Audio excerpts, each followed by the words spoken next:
Alléluia. Est-ce que tu peux chanter? Les paroles sont affichées. Oh, alléluia.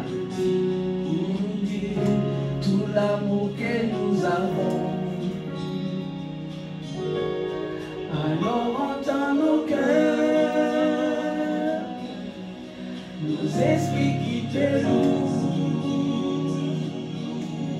entends les chants d'amour de tous les rachetés.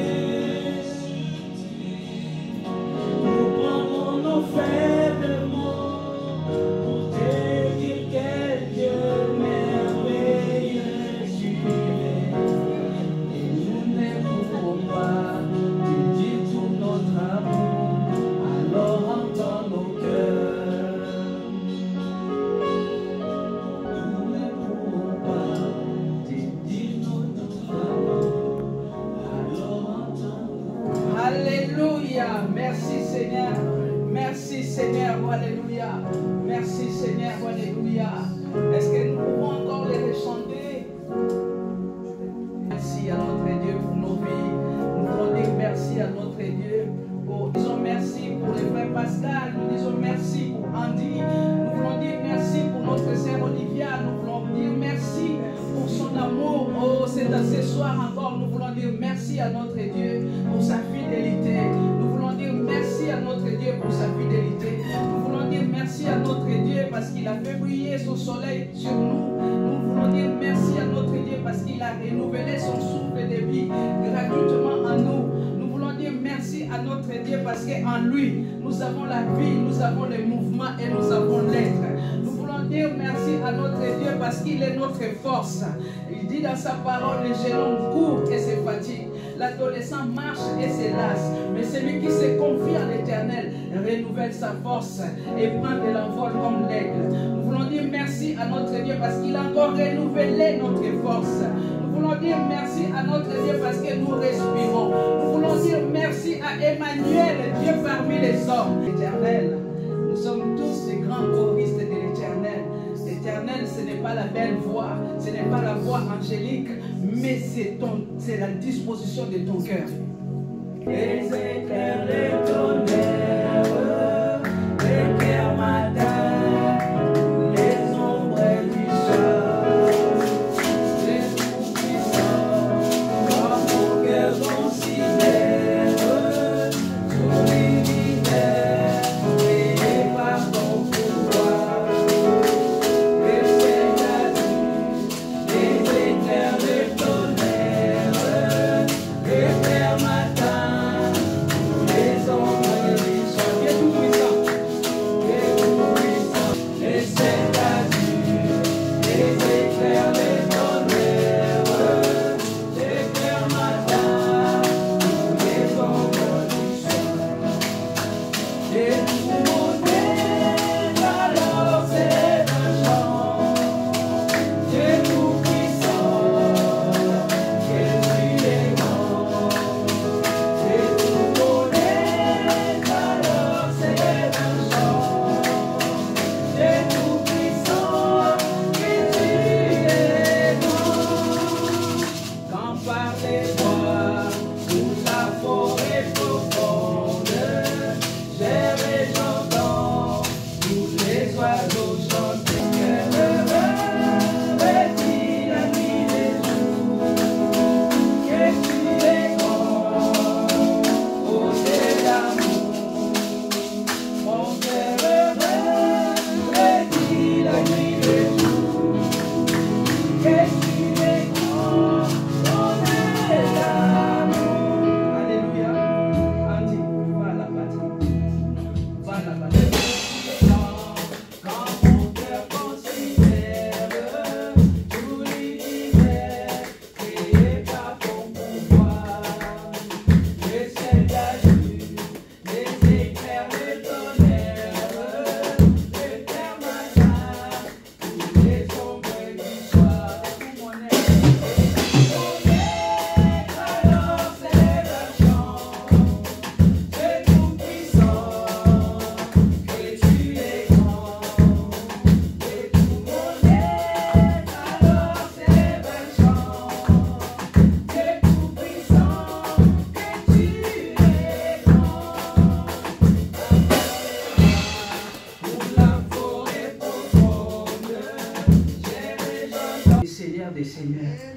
Alors ce soir encore, avant de passer à la parole, tu vas dire, Seigneur, parlez-moi. Pour être agréable à Dieu, ce n'est pas parce que tu as gêné, ce n'est pas parce que tu pries, ce n'est pas parce que tu fais de bonnes œuvres, mais parce que tu crois en lui. Amen. Chapitre 5, verset 8.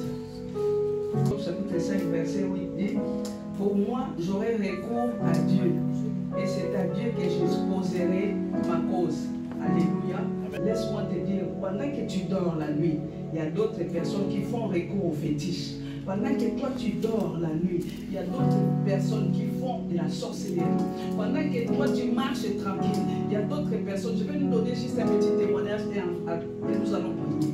Ma nièce, une femme m'a dit, Tata, une de mes copines a sa tante qui est voyante. Et il y a une autre cousine encore. Vous savez, en Afrique, c'est des familles comme ça, hein, des cousins. Elle a pris la photo de ma nièce et l'a amenée chez cette femme voyante pour que cette femme fasse la sorcellerie sur ma nièce. Mais quand la voyante a pris la photo de ma nièce, elle a dit, je connais cette fille, c'est la copine de sa fille. Elle a remis l'argent à la personne qui est venue pour jeter un mauvais sort à ma nièce. Elle a dit non, non, je ne prendrai pas ton argent et tout, je ne ferai pas de mal à cette personne. C'est tout simplement pour nous faire voir, pour nous montrer. Il y a aussi la parabole des livrets qui dit pendant qu'il y a un homme qui a sémé des bonnes graines dans son champ, mais pendant que lui, il dormait la nuit, quelqu'un est venu s'aimer autre chose. Donc, des fois, Sœur Amélie, des fois, toi, tu ne sais rien, tu marches, mais il y a quelqu'un qui est en train de faire des incantations contre toi. Il y a quelqu'un qui est en train de chercher à lancer de mauvais sorts ou à te maudire. Et c'est à Dieu que j'exposerai ma cause. Alors ce soir, tu vas prier le Seigneur, tu vas dire, Seigneur, moi je fais recours à toi. Je ne sais pas qui fait la magie contre moi. Je ne sais pas qui cherche à m'ensorceler. Je ne sais pas qui cherche à m'envoûter.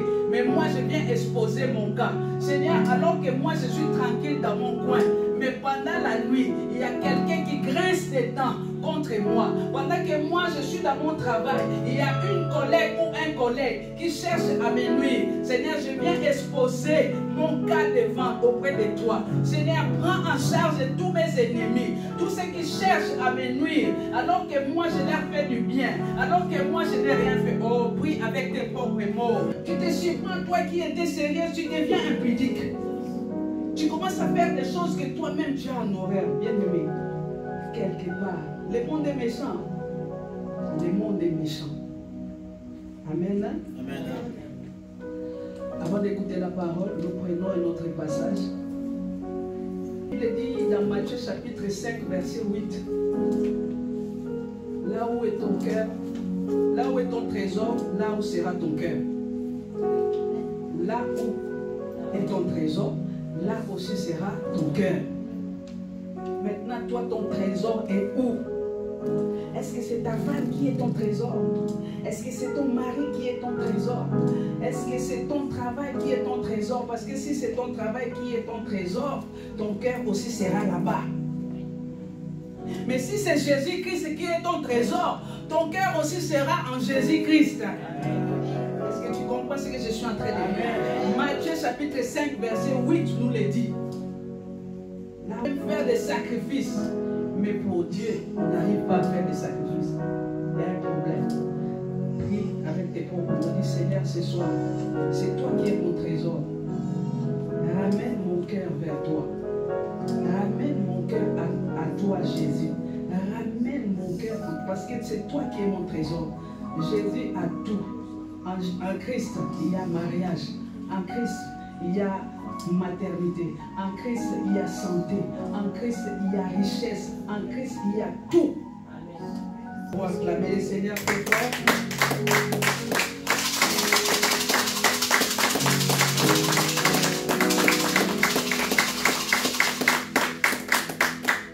Merci Seigneur pour prendre de place.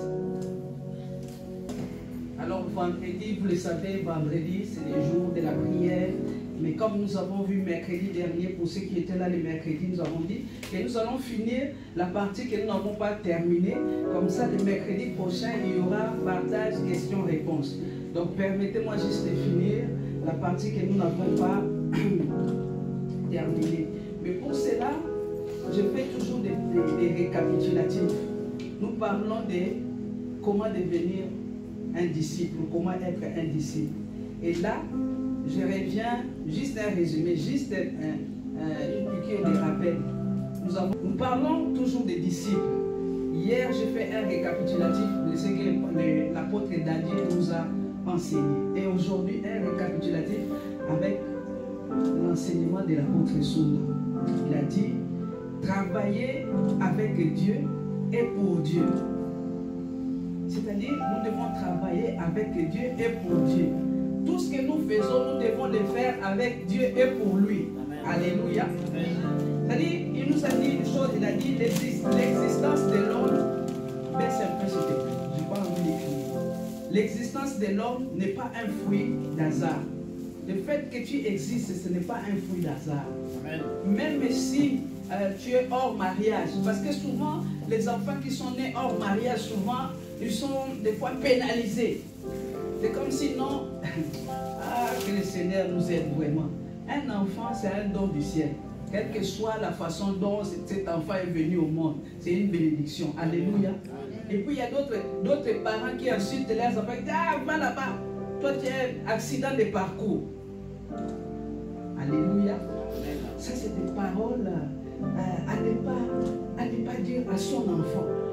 Ça, c'est des paroles, on ne peut pas insulter un enfant parce que cet enfant est né hors mariage. Ah, et puis tu vois la personne parle avec légèreté. Ah, ça, c'est mon accident de parcours. Mais toi, tu dis c'est ton accident de parcours. Mais la personne à laquelle tu dis ces paroles-là a un cœur. Et l'enfant peut grandir avec ces paroles-là, dire que ah, moi, de toute façon, moi, je suis un accident. C'est-à-dire tout ce que l'enfant peut faire, si ça ne marche pas, l'enfant va se dire, ah, de toute façon, moi je suis un accident. Alors ce soir, si on a libéré de telles paroles sur toi, sache que tu n'es pas un accident, tu n'es pas un accident de parcours, tu n'es pas né par hasard, tu es né parce que Dieu a voulu que tu naisses. Parce qu'il y a de nombreux qui ne sont pas nés. Il y a beaucoup des enfants avortés. Mais toi, si on ne t'a pas avorté, donc tu n'es pas un hasard. Alléluia. L'existence de l'homme n'est pas un fruit d'hasard. Et Dieu a placé plutôt l'homme dans les jardins pour produire et protéger et cultiver. Parce que Dieu a placé Adam dans les jardins d'Éden, c'était pour que Adam et Ève puissent se produire, puissent se cultiver et protéger les jardins. Amen. Dieu a placé Adam et Ève afin qu'ils puissent produire, cultiver et protéger les jardins. C'est-à-dire, l'homme ne fait que reproduire ce qu'il voit. L'homme ne fait que reproduire ce qu'il voit. C'est ce qu'il nous a dit. Moi, je vais nous expliquer. Lorsqu'on dit que l'homme ne fait que reproduire ce qu'il voit, allez, on peut les voir chez les enfants. Les enfants ne reproduisent que ce qu'ils vivent à la maison. Un enfant dans un foyer ou dans une famille où il n'y a que des gros mots, il y a des insultes, l'enfant même dehors, l'enfant va utiliser les mêmes mots parce qu'il les reproduit. Dans un foyer où il y a la violence, l'enfant va reproduire la violence à l'école. Vous comprenez ce que je suis en train de dire? On reproduit que ce qu'on voit. Pour les enfants, ils reproduisent. Tu vois un enfant respectueux, regarde bien, remonte à la source, tu vas voir que c'est un enfant bien éduqué parce que ça vient de la famille. Une fois, je nous ai dit ici, il y a 3 sortes d'éducation. Il y a l'éducation qu'on reçoit en famille, il y a l'éducation à l'école et il y a l'éducation à l'église. C'est-à-dire, si tu n'es pas bien éduqué dans la famille, tu peux te rattraper à l'école. Mais sachant que l'école en soi-même n'éduque pas. L'école enseigne. Alléluia. C'est juste des professeurs enseignent. Mais l'éducation, c'est soit la famille ou à l'église. Saisissez ces 3 choses-là. Il nous a dit que c'est très dangereux lorsque l'homme refuse d'écouter la voix de Dieu. Lorsque l'homme refuse d'écouter la voix de Dieu, c'est très dangereux. Dieu parle, vous savez, Dieu parle. Et Dieu met en garde aussi. Des fois, Dieu nous met en garde. Mais lorsque l'homme refuse d'écouter la voix de Dieu, c'est-à-dire que tu deviens rebelle. Et Dieu n'aime pas les rebelles. Alléluia. Amen. Il nous a donné l'exemple des chansons qui ne pouvaient se présenter tristes devant les rois. Alors j'ai beaucoup aimé cet exemple-là. Tu as des problèmes, mais lorsque tu te présentes devant les rois, tu ne peux pas faire grise mine. C'est fort, hein? Tu as un problème, donc avant d'aller avec les vins, donc toi-même tu te contrôles, donc je vais les sourire. Mais au-dedans de toi, ça ne va pas. Mais c'est arrivé à comment? Néhémie a eu la grâce. Lorsque Dieu fait grâce, la Bible dit, lorsque Dieu approuve, hein? Lorsque Dieu approuve les voies d'un homme, il dispose favorablement même ses ennemis. Néhémie n'était pas bien, et cela, n'est-ce pas, a permis que les rois puissent s'intéresser dans son affaire. Mais lorsqu'on se présente devant les rois, on ne doit pas faire grise mine. Il nous a donné les versets, Matthieu chapitre 6, verset 21, Jean 6, verset 7. Ça, c'est un récapitulatif. Vous êtes encore là? Amen. Vous êtes toujours là? Amen. Voilà. Il nous a dit, sans des bonnes personnes, tu meurs. Lorsque tu n'es pas encadré par des bonnes personnes, cela peut t'entraîner à une mort. Lorsqu'on parle de la mort, prochainement, je crois que je vais faire un enseignement sur ça pour ceux qui viennent de naître de nouveau, comme la sœur Amélie et tout. Hein? Je vais parler de ça. Il y a 3 sortes de morts. Il y a la mort spirituelle, il y a la mort éternelle et il y a la mort physique. La mort spirituelle, c'est ce qui s'est passé dans les jardins lorsque Adam et Ève ont péché. Ils étaient séparés d'avec Dieu. C'est ça qu'on appelle mort spirituelle. Et lorsqu'on n'est pas né de nouveau, on est mort spirituel parce qu'on parle de l'homme animal, c'est-à-dire que tu ne communiques pas avec Dieu. Et la mort éternelle, c'est la mort qui surviendra après les jugements derniers. Donc après les jugements derniers, ceux qui n'auront pas les noms dans les livres de vie seront séparés, mais éternellement avec Dieu. C'est ça qu'on appelle mort éternelle.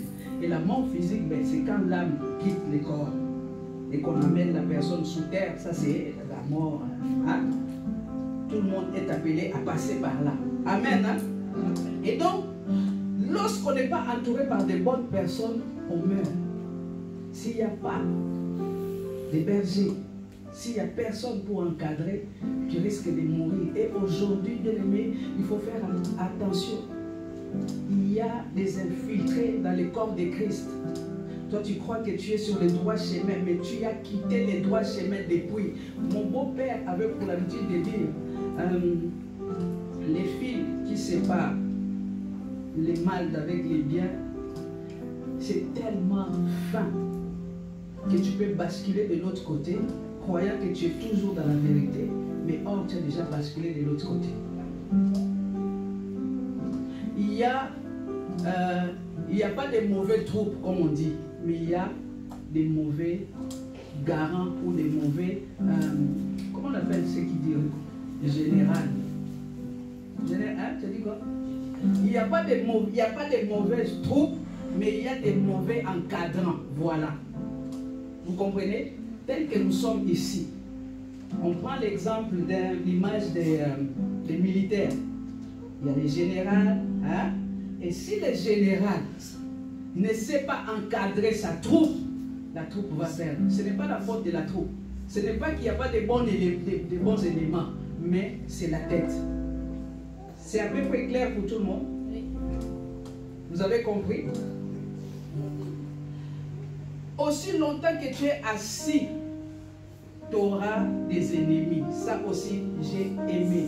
Aussi longtemps que tu es oisif, aussi longtemps que tu viens et puis tu sors, tu n'es pas engagé. Hein? Tu n'es pas engagé, tu n'auras pas des ennemis, tu n'auras pas de combats. Mais le jour où tu prends à cœur, tu dis, je vais me lever pour servir Dieu. C'est ces jours-là que le combat va commencer dans ta vie. C'est ces jours-là que tu verras que non, il y a beaucoup de personnes qui disent, quand je ne priais pas, tout ce que je faisais marchait. Mais depuis que je suis en Christ, c'est comme si rien ne va plus. tout devient compliqué, tout simplement parce que tu as pris l'engagement. Et ça, c'est une arme que le diable utilise pour nous décourager. Je suis passé par là aussi. À un certain moment, je dis, mais quand je ne priais pas, tu vois, il y a des opportunités, mais dès que tu commences à prier, il vient, il sert à gauche, il sert à droite, il sert partout. Et maintenant, pour dire, va prier. Dieu existe, non, va prier. Et si tu n'es pas assis ou si tu n'es pas bien encadré ou bien entouré, tu risques de repartir et dire non, je suis venu mais je n'ai rien vu. Il vaut mieux que je retourne dans ce que je faisais avant. Alléluia. Le juste, mais le Seigneur en délivre toujours. Néhémie a pris la décision de se lever pour rebâtir les murailles. Voilà Sambala, Tobija. C'est des gens qui étaient avec lui, mais ils ont montré leur vrai visage lorsque Néhémie a pris la décision de se lever. Et pour servir Dieu et travailler pour Dieu, avec Dieu et pour Dieu, ça demande un abandon de soi. Un abandon de soi. Abnégation de soi. C'est-à-dire, si je vis, ce n'est plus moi qui vis, mais c'est Christ qui vit en moi. C'est-à-dire, tu ne regardes plus à tes intérêts, mais tu regardes l'intérêt du maître. Vous savez pourquoi l'église primitive était puissante? Pourquoi? Parce que ces gens-là ne vivaient plus pour eux. Ils vivaient tout simplement pour Christ. Et ils attendaient le retour de Christ. Donc, si bien que la Bible dit, et tout ce qu'ils avaient, c'était comme des biens communs. Donc, ils vivaient, ils vendaient leur maison et ils se partageaient entre eux. Ils vivaient. Et vraiment, leur espérance, c'était que Christ. Et ils vivaient que pour Christ. Mais aujourd'hui, nous ne vivons plus que pour Christ. Il n'y a plus d'abandon de soi. Alléluia. Il n'y a plus d'abandon de soi. Il faut apprendre à donner des bonnes choses à Dieu. Apprendre à donner des bonnes choses à Dieu. Travailler avec Dieu et pour Dieu, c'est apprendre à donner des bonnes choses à Dieu. Il faut apprendre à donner des bonnes choses à Dieu. La meilleure adoration, c'est pour Dieu. Le meilleur louange, c'est pour Dieu. Alléluia. La meilleure part, c'est pour Dieu. Il y a une chose qui m'a souvent interpellé ou intrigué. Ma mère était catholique, vraiment fervente, mais pratiquante. Il y a une chose, quand elle partait voir les prêtres avec une de mes tantes, elle ramenait des fruits. Mais des fois, tu vois, elle va au marché, elle fait des courses, elle achète des fruits. Mais elle dit, les bons, il ne faut pas toucher les bons, c'est pour monsieur l'abbé. Ananas, là, tu vois, le mur, tout ça, elle dit, non, non, non, ça c'est pour monsieur l'abbé. Elle dit, papa, ça c'est pour monsieur l'abbé. Vous prenez ça. Donc, les meilleurs, c'est pour. Et des fois, quand je médite, je dis, mais ces gens-là, quand même, elles savaient quelque chose, elles donnaient l'importance à Dieu. Alléluia. Elles savaient donner les bonnes choses. Mais aujourd'hui, nous, que le Seigneur nous aide. Tellement Internet a pollué, tellement l'Internet a dit il ne faut pas donner, si tu donnes, c'est pour enrichir les pasteurs. Non, c'est tout simplement, le diable utilise cette arme pour que tu ne sois pas béni. Je vais ouvrir juste une parenthèse. Vous savez, la bénédiction financière, la Bible est claire sur ça. C'est qu'un homme aura s'aimer, il le moissonnera. Donne et il te sera donné. Si tu veux voir un miracle financier, commence par donner à Dieu. Je vous dis la vérité. Tu peux prier, oui. Tu peux gêner, oui. Mais si tu ne donnes pas, toi tu n'as pas planté. Tu n'as pas planté. Moi j'ai planté mon oranger. J'ai planté, je ne sais pas, un manguier. Donc, je vais m'attendre un jour à manger les mangues. Je vais m'attendre à manger les oranges, même si ça prend 3 ans. Mais bon, dis-moi, partons seulement sur ces principes-là. Tu n'as jamais planté. Et tu dis, Seigneur, donne-moi l'orange, donne-moi les mangues. Mais commence d'abord par planter. Et ensuite, tu recevras, tu auras. De ce côté-là, que personne ne vous trompe. Oh, la dîme n'est plus obligatoire. Ça dépend de toi, selon ta conviction. Si tu ne veux pas donner ta dîme, c'est ton problème. moi je sais que la Bible dit de donner, il vous sera donné. Alléluia. Donner, il vous sera donné. Jette ton pain sur la surface des eaux. Avec le temps, tu les retrouveras. Tu n'as jamais jeté les pains sur la surface des eaux, tu vas retrouver quoi?